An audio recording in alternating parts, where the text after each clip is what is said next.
दर्शकों, आपने पौराणिक कथाओं में अप्सराओं के बारे में पढ़ा या सुना होगा। इन कथाओं में अप्सराओं को एक बेहद खूबसूरत और आकर्षक महिलाओं के रूप में दर्शाया जाता है, जो देवराज इंद्र की सभा में नृत्य और गायन का काम करती है और जरूरत पड़ने पर अप्सराएं स्वर्ग लोक में रहने वाली आत्माओं एवं देवों की ये वासना की पूर्ति भी करती है। लेकिन इन बातों में कितनी सच्चाई है, यह कोई नहीं जानता। नमस्कार, आप देख रहे हैं शो ऑफ स्टोरी। क्योंकि इसका उल्लेख सिर्फ धर्म ग्रंथों में ही मिलता है।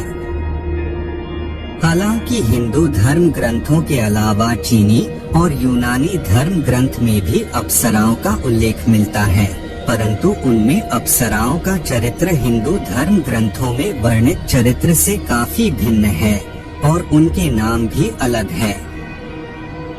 लेकिन इन अप्सराओं में कुछ अप्सराएं ऐसी भी थी जिसने मनुष्य जाति का इतिहास बदल के रख दिया। तो दर्शकों, आइए जानते हैं कुछ ऐसी अप्सराओं की प्रेम की कथा के बारे में जिसने देवराज इंद्र के कहने पर पृथ्वी लोक पर अवतरित हुई, परंतु उसे किसी न किसी से प्रेम हो गया और वह यहीं की होकर रह गई। हिंदू धर्म ग्रंथों में वर्णित पौराणिक कथाओं के अनुसार स्वर्गलोक की अप्सरा ये इतनी सुंदर होती थी कि किसी भी सिद्ध पुरुष का मन बस उसे एक बार देख लेने से ही डोल जाता था। तभी तो जब कोई ऋषि या महर्षि कठोर तप करने लगते थे और देवराज इंद्र को अपना सिंहासन खतरे में लगने लगता था, तो वो इन सुंदरियों का उपयोग उनकी तपस्या भंग करने के लिए किया करते थे। और इसी कड़ी में कई अप्सराओं को इन ऋषि महर्षियों से प्रेम हो गया और आज भी उनका वंश पृथ्वी लोक पर मौजूद है। इस कड़ी में सबसे पहला नाम आता है मेनका। हिंदू पौराणिक कथाओं में मेनका को स्वर्गलोक की अप्सराओं में से सबसे सुंदर माना जाता है। मेनका का जन्म देवों और असुरों द्वारा समुद्र मंथन के दौरान हुआ था। वह सुंदर होने के साथ साथ कुशाग्र बुद्धि और सहज प्रतिभा की धनी थी। एक कथा के अनुसार एक बार महर्षि विश्वामित्र के कठोर तप के कारण इंद्रदेव भयभीत हो गए और उन्होंने मेनका को स्वर्ग से धरती पर भेजा ताकि वो विश्वामित्र को अपना रूप और यौवन से लुभा सके और उनका तप भंग हो जाए।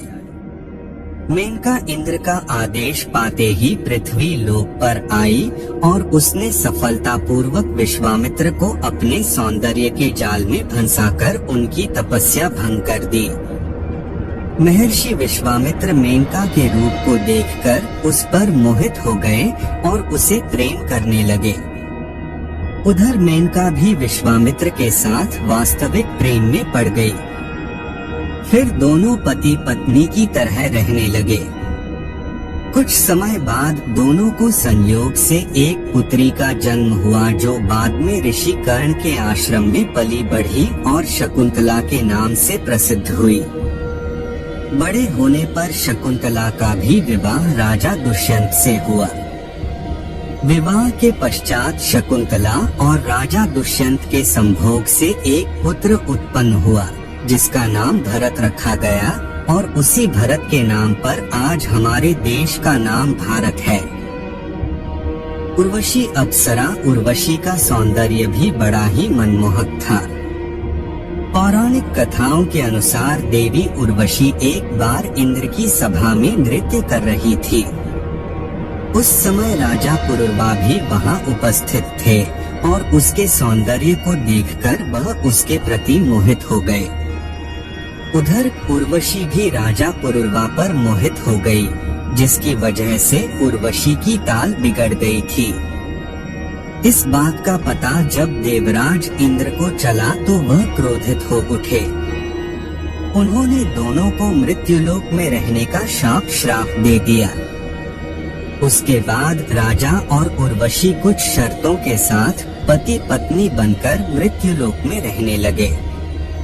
दोनों के कई पुत्र हुए, जिनमें से आयु के पुत्र नहुष हुए। नहुष के ययाति, संयाति, अयाति, अयति और ध्रुव प्रमुख पुत्र थे।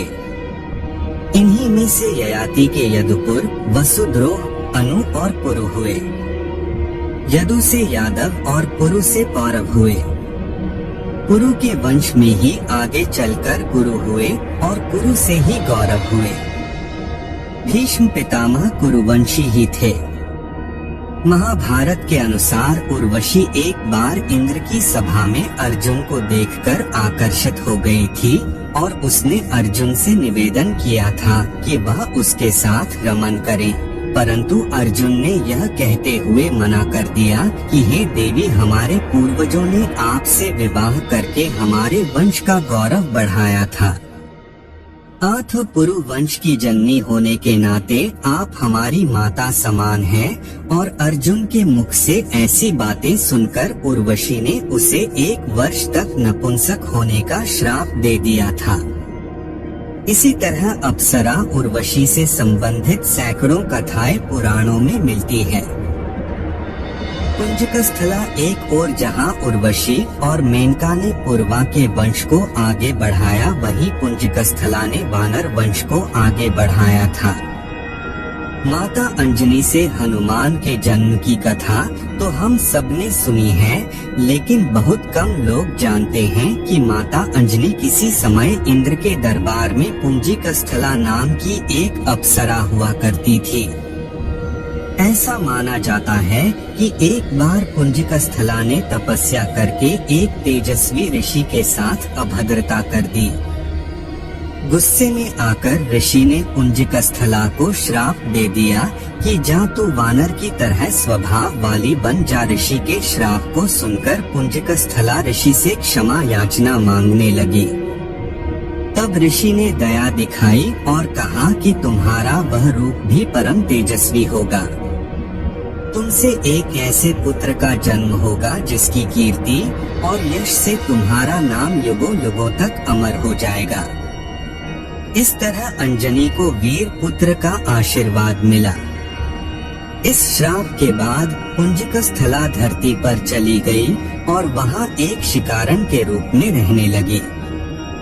वहीं उनकी मुलाकात केसरी से हुई और दोनों में प्रेम हो गया। केसरी और अंजना ने विवाह कर लिया, पर संतान सुख से वंचित थे। तब मतंग ऋषि की आज्ञा से अंजना ने तप किया। तब वायु देवता ने अंजना की तपस्या से प्रसन्न होकर उसे वरदान दिया कि तुम्हारे यहाँ सूर्य, अग्नि एवं सुवर्ण के समान तेजस्वी वेद वेदांगों का मर्मज्ञ विश्ववंद्य महाबली पुत्र होगा। पवन देव की कृपा से पुंजकस्थला को एक पुत्र मिला, जिसका नाम आंजनेय रखा गया, जो आगे चलकर बजरंगबली और हनुमान के नाम से प्रसिद्ध हुए। रंभा अपने रूप और सौंदर्य के कारण तीनों लोगों में प्रसिद्ध थी और यही कारण था कि हर कोई उसे अपना बनाना चाहता था। रामायण में कुबेर के पुत्र नलकुबेर की पत्नी के रूप में रंभा का उल्लेख मिलता है। रामायण के अनुसार रावण ने रंभा के साथ बलात्कार करने का प्रयास किया था, जिसके चलते रंभा ने उसे श्राप दिया था कि आज के बाद जब भी तुम ना चाहने वाली किसी स्त्री से संबंध करोगे, तब तुझे अपने प्राणों से हाथ धोना पड़ेगा। माना जाता है कि इसी श्राप के भय से रावण ने सीता हरण के बाद सीता को छुआ तक नहीं था।